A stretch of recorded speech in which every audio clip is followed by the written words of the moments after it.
जो देने जा रहा हूं वो ईडब्ल्यूएस आरक्षण का है। और ईडब्ल्यूएस यानी कि देश के गरीबों को भी आरक्षण मिलना चाहिए, और इस आरक्षण को रोकने के लिए बड़ी लॉबी सक्रिय थी। गरीबों को सवर्ण के खिलाफ इस संविधान में बाबा साहब अम्बेडकर ने कहा था आरक्षण सिर्फ 10 साल के लिए। अब जो आरक्षण चल रहे हैं वो पॉलिटिकल आरक्षण है, वो सामाजिक आरक्षण नहीं। वो हर नेता अपने वोट बैंक को कैश करने के लिए, जातिगत वोट बैंक के लिए आरक्षण की नौटंकी कर रहा है। वो वास्तव में आरक्षण से किसी के जीवन को उठाना नहीं चाहता। इसलिए अंबेडकर जी के कहे को, अंबेडकर की मूर्तियां तो बहुत बनाते हो तुम, अंबेडकर के कहे को तो मानकर दिखाओ। अंबेडकर ने कहा था यहां से एक एक मुस्लिम उधर जाए, एक एक हिंदू यहां से आए, ना तुमने वो माने। अंबेडकर ने कहा था 10 साल से ज्यादा आरक्षण नहीं रहना चाहिए, ना तुमने वो माने। हिंदुओं को तोड़ा और इस देश को फिर से विभाजन के कगार पे पहुंचा दिया। बात अंबेडकर की करती। तो ये 50% आरक्षण की सीमा थी, और उसमें मंडल कमीशन लगा के 27% ओबीसी का आरक्षण किया गया। अब 2015 में, 15-16 में शायद, या नहीं 19 में, सॉरी 2019 में मोदी सरकार ने 103वां संविधान संशोधन किया, और उस 50 के बैरियर को पार करके 10% आरक्षण उन्होंने रखा गरीबों के लिए। गरीब यानी कि सवर्ण गरीब एक तरह से, उसको चुनौती दी गई और करीब 27-28 याचिका गई कि इस आरक्षण को समाप्त किया जाए, क्योंकि सवर्ण तो शोषक रहे हैं, उसको कैसे आरक्षण मिल सकता। उसके बाप दादाओं ने तो हमारे साथ अन्याय किया है, अब उसके बच्चों से हम जब तक बदला नहीं ले लेते तब तक ये हमारे सीने की आग ठंडी नहीं होती।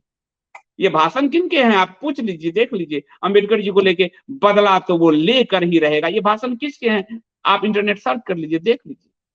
तो ये जो आर्थिक रूप से कमजोर वर्ग के लिए आरक्षण का था, सुप्रीम कोर्ट में ये चुनौती दी गई। सुप्रीम कोर्ट ने ऐतिहासिक फैसला सुनाया, और सुप्रीम कोर्ट की संविधान पीठ ने जो है कहा कि ईडब्ल्यूएस यानी कि कमजोर वर्ग, जो आर्थिक रूप से कमजोर वर्ग है, उसको आरक्षण देना वैध है, कहीं से भी अवैध नहीं है। और कहा इससे संविधान का कोई उल्लंघन नहीं होता।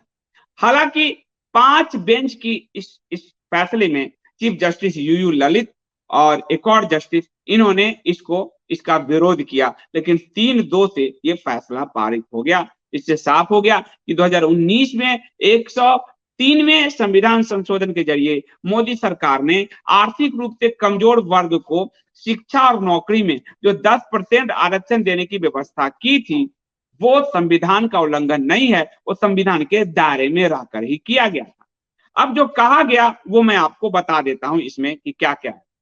सुप्रीम कोर्ट ने आर्थिक रूप से कमजोर वर्ग को 10% आरक्षण देने के केंद्र सरकार के फैसले को बरकरार रखा। सुप्रीम कोर्ट ने फैसला सुनाते हुए कहा कि ईडब्ल्यूएस यानी इकोनॉमिक वीकर जो सेक्शन है के कोटे से संविधान के बुनियादी ढांचे का कोई उल्लंघन नहीं होता। संविधान पीठ ने यह फैसला 3-2 से सुनाया। जस्टिस दिनेश माहेश्वरी, जस्टिस बेला एम त्रिवेदी और जस्टिस जेबी पारदीवाला ने इसके पक्ष में, जबकि जस्टिस एस रविंद्र भट्ट और सीजेआई यूयू ललित ने इससे असहमति जताई, इसे असंवैधानिक कहा, लेकिन फैसला 3-2 से पारित हुआ। कोर्ट की संविधान पीठ ने फैसला सुनाते हुए कहा कि ईडब्ल्यूएस आरक्षण सामाजिक और आर्थिक रूप से पिछड़े वर्गों के लिए 50% कोटा को किसी भी रूप में बाधित नहीं करता। कोर्ट ने कहा कि गरीब सवर्णों को समाज में बराबरी तक लाने के लिए सकारात्मक कार्रवाई के रूप में संशोधन की आवश्यकता थी। कोई किसी के बाप दादा ने कुछ किया तो तुम मुझसे बदला लोगे? ये कौन सी व्यवस्था इस देश में है? कौन सा ये सामंती राज की व्यवस्था, सामंती व्यवस्था है? ये भारत संविधान नहीं, सामंतवाद से चल रहा। तो संविधान कोर्ट ने कहा कि ये सकारात्मक है, गरीब सवर्ण भी गरीब हैं, उनको बराबरी का हक मिलना चाहिए।